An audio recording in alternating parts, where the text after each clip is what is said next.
नमस्कार दोस्तों, स्वागत है आप सभी का मेरे YouTube चैनल स्टेनो गुरु शिवा में। दोस्तों शुरू करते हैं आज की डिक्टेशन। गति लेखन अभ्यास संख्या 153। गति 80 शब्द प्रति मिनट। स्टार्ट। किसी राष्ट्र की प्रगति का आधार शिक्षा होती है। शिक्षा का उद्देश्य ज्ञान अर्जित करना और रोजगार तक सीमित नहीं है।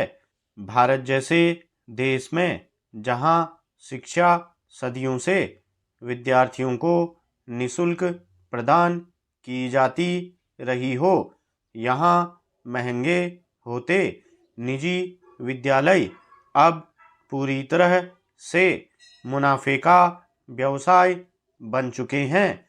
ऐसे में सरकारी शिक्षा व्यवस्था पर सवालिया निशान लगता है।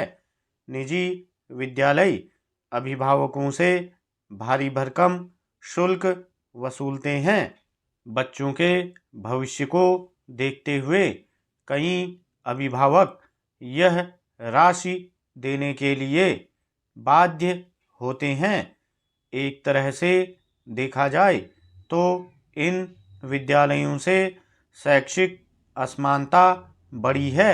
ज़्यादा शुल्क तो अपनी जगह है, मगर इससे दो वर्ग तैयार हो रहे हैं। सरकारी विद्यालयों की उपेक्षा किसी से छिपी नहीं है।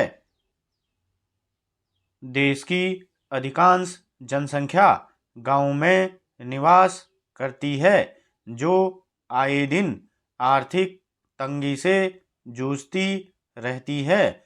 ऐसे में महंगी होती शिक्षा सभी के लिए सहज उपलब्ध नहीं है।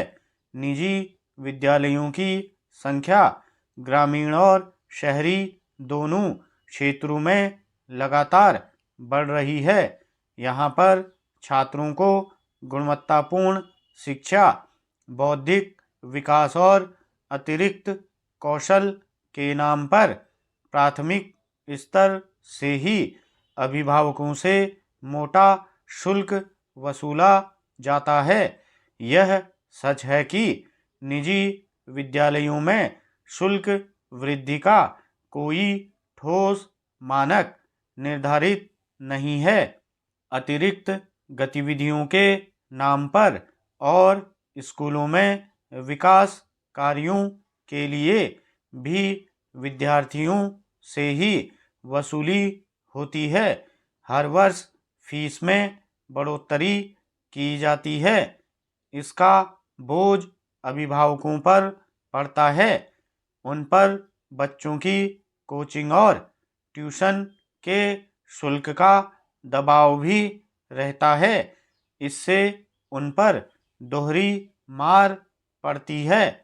ऐसे में निजी स्कूलों का बढ़ता शुल्क ही केवल चिंता का विषय नहीं है, बल्कि शैक्षणिक असमानता भी दबे पांव बढ़ रही है।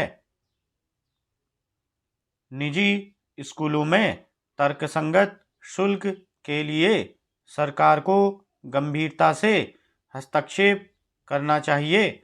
शिक्षा मौलिक अधिकार होने के बावजूद यह इतनी महंगी होती जा रही है कि आने वाले दिनों में सामान्य परिवार का बच्चा शिक्षा से वंचित रह सकता है।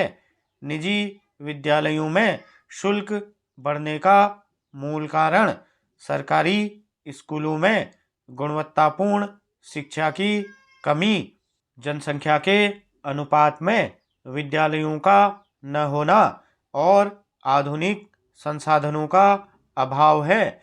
वहीं सरकारी विद्यालयों में बच्चों में अतिरिक्त कौशल विकसित करने का उचित प्रबंध नहीं है। दूसरी ओर अध्यापकों पर अतिरिक्त सरकारी कार्यों का दायित्व सौंपने से पठन पाठन में बाधाएं उत्पन्न होती हैं। शिक्षा से ही बच्चों का भविष्य बनता है, राष्ट्र की उन्नति होती है।